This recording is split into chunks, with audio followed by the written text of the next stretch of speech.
Hey y'all, I'm Kate with Salty Katie. Normally on this channel I post videos about planners, productivity, organization, that kind of thing. But today I'm going to talk about something a little different. And if y'all knew what I went through trying to make my hair lay down for this video and it still didn't work. Anyway, let's get into it.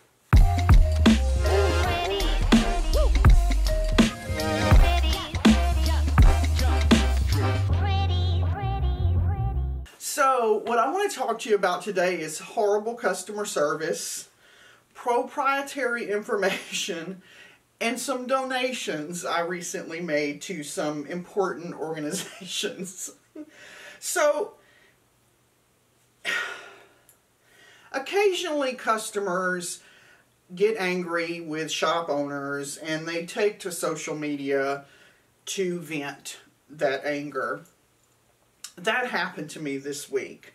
So I was scrolling my Instagram and there was a woman leaving comments on my feed, saying that she had asked me for the measurements of one of my jelly covers and that I had refused that request, like not giving her the information, and that constituted horrible customer service. No, she didn't. Yes, she did. Anyway, so I found the comments, deleted them, blocked her. That's how I manage that kind of thing. I don't allow people to, just behave like turds all over my social media feed. This was not an actual customer, y'all. This is just a lady who sent me an email. That's it. And in the email, she requested some measurements from one of my patterns. I can't give out that information. It's what's known as proprietary information, which is information that is confidential, either about the process or the product of your business. So when she requested those measurements, I emailed her back and just said, I'm sorry, I don't give out that information. It's proprietary. And I left it at that. So she leaves these comments on my feed, my Instagram feed. I delete them, going about my business, whatever. 2 days later, one of my customers emailed me and said, hey, there's this lady in a Facebook group tearing your shop down. And I was like, really? Which group? And she told me. So I requested to get into the group and discovered that she had, related this story and was telling people actively that I, again, had horrible customer service and was telling people not to purchase from me. No, she didn't. Yeah, she did. So, I would never do that to another woman. I would never. This is not a customer, y'all. This is not, no money exchanged hands. She didn't send me money and then I didn't send product, or she didn't send me money and then I sent her some subpar trash. Nothing like that happened. It was a simple email exchange where I apologized for not giving her the information. But she had sort of blown it up as this huge deal, and was telling people not to buy from me because of it. Now, you might say to yourself, or to me, don't take it that personally. It's just business. It's just business if you're talking about a corporation that has teams of people to manage social media. If you're talking about, hey, Ernie, maybe he'll jump up here and talk to us here in a minute. If you're talking about, a business that's large enough where you're not affecting an individual employee's ability to pay their electric bill, for instance. But in my case, that is the truth. It is personal. This is a room in my house. My business takes up my entire dining room and a part of my kitchen as well. That makes it personal. If there's a jelly cover that gets made, I made it. If an email gets answered, I answered it. If the taxes get paid, I did it. And for me, that makes it feel personal. And so I went into the Facebook group and just tried to explain to anybody that might be there even further about what proprietary information is and why I choose not to give out that information. Other shop owners will already know. There's some information you can't give out and still maintain your business. I can't tell you some things like where I get my jelly. I don't talk about that in public. I don't talk about how I cut my jelly. I don't give out the exact dimensions of my covers, because if I did, I'd be giving out my patterns, and you can't do that. And some people might say, well, that's ridiculous. I'm not looking to steal, you know. Well, you're probably not. 95% of the people that approach me asking for the dimensions on my covers are just looking for information. They're not attempting to steal. But there are 5%, or maybe even more or less, out there who are looking to steal. This is a reality. It's really common. I've been stolen from many times. And when you couldn't call it stealing, you could call it copying for sure. Because if you develop a product that appears to be popular, then other people jump on the train, which has happened again and again and again. If you see another vendor selling Barely There jelly, which is one of my colors of jelly, and they're calling it Barely There, they got that name from my shop. It came out of my butt. The vendor doesn't call it that. If you see another seller with a vinyl label on the back of their jelly, that came from me. But y'all get my drift. There are people out there who would look at what they think is a successful shop and then start copying it. It's just part of it. So to protect my shop and my livelihood, I mean, because it does make the difference about whether I can pay my mortgage or not, I keep that information to myself. So there's that. And so in the Facebook group, I explain that. I can't, you know, give that information out. And then I just asked the lady whether she was just angry and looking to feel better, or if she was, you know, actively trying to take food off my plate. Y'all, I would never do that to another woman. I wouldn't do it. I would have to feel as though you intentionally defrauded me before I would get out in public and say anything against your business.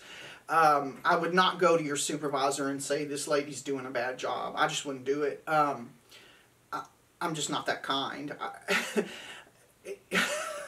You know, I might get angry, but then eventually I'm going to think to myself, was that lady up all night with a crying baby? Is she sick? Is her mama sick? Did she have a bad day? You know, I try to look at things from the other person's side. This lady didn't bother to do that. She doesn't care. She just, you know, did what she just did what she did. And so normally these things don't bother me as much as they used to. When you're a new shop owner, they will worry you to death. Most of us are, you might say type A personality. I'm trying to think of a way to describe it. And so we worry about things. We're concerned about things. We want to provide good customer service. We want to give the best product we can. We want to do the very best for our customers that we can. And so to hear criticism of that type is difficult. You couldn't criticize me for anything that I've not already criticized myself for. You couldn't do any worse than what I've already done. So I'm somewhat sensitive to non-constructive criticism, and that's what this was.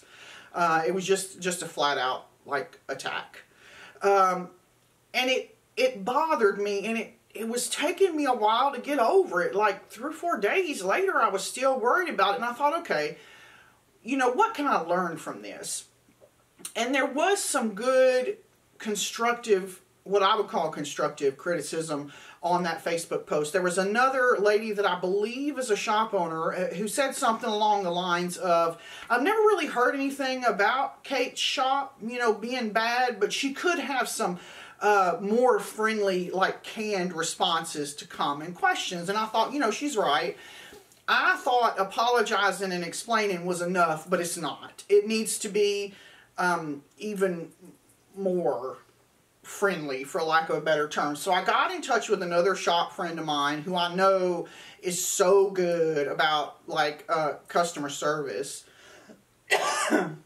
Excuse me. And I went over with her some of my responses to common questions, and she's like, I'll tell you what to do.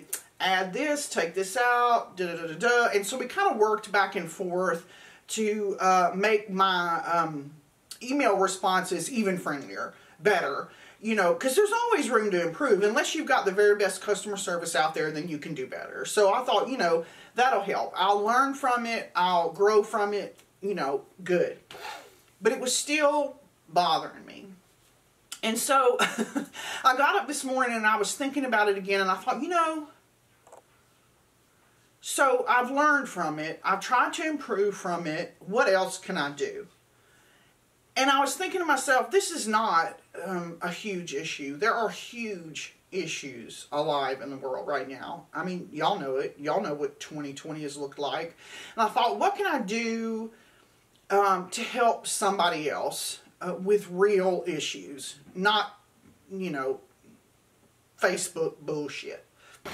And what I came to was making some donations from Salty Katie on behalf of this woman that did her best. So what I did was make 3 donations. I've been seeing on the news night after night after night video of the lines outside of food banks in our country.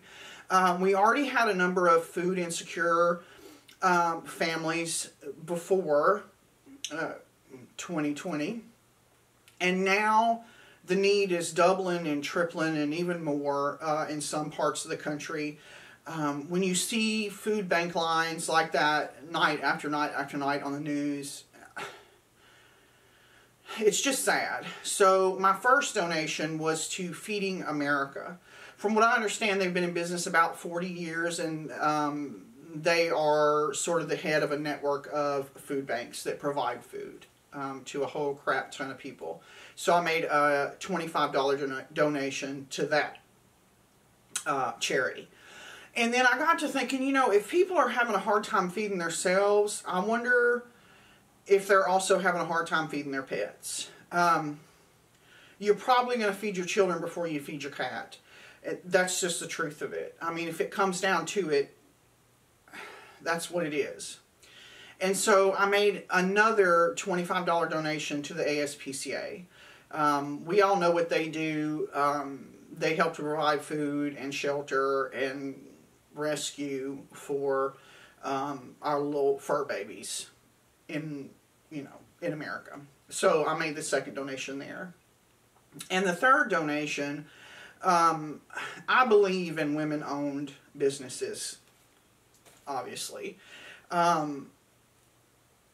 I believe in supporting women-owned business. And I found a charity called Buy From a Black Woman. And they provide education, direct financial support, a place to go for black women-owned businesses. Direct support. So I thought, this is awesome. So I made an additional $25 donation there. I'm going to leave the links to all these charities down below, and maybe some other ones. And if y'all have a favorite charity that you like to donate to, please leave it down in the comments below. Maybe you'll inspire somebody else to make a donation. So that's what I'm coming to. If you've got something going on that's bothering you, but that's maybe not the most earth-shattering thing in the world, make a donation. Just to say that you've done something to help somebody else. I promise it'll make you feel better. It made me feel better. And I feel like now I can move on and stop worrying about this petty lady and, you know, her actions on social media. Because there are real issues out there. And if you can't get out and volunteer, it's not probably not 100% safe to do that right now. You can donate, and they're not going to turn down your money no matter how small. And if you can't donate, what you might do is recruit other people to do it.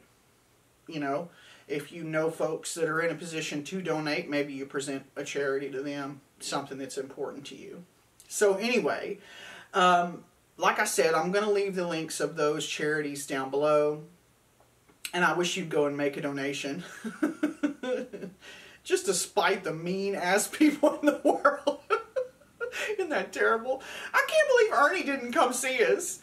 Because he was like, he's been crawling all over me for the last 2 hours. I didn't think I was going to get my makeup on. But anyway, what are you going to do? So, thank y'all so much for watching. I hope you're having a really amazing week. And I hope to see you again real soon. Bye.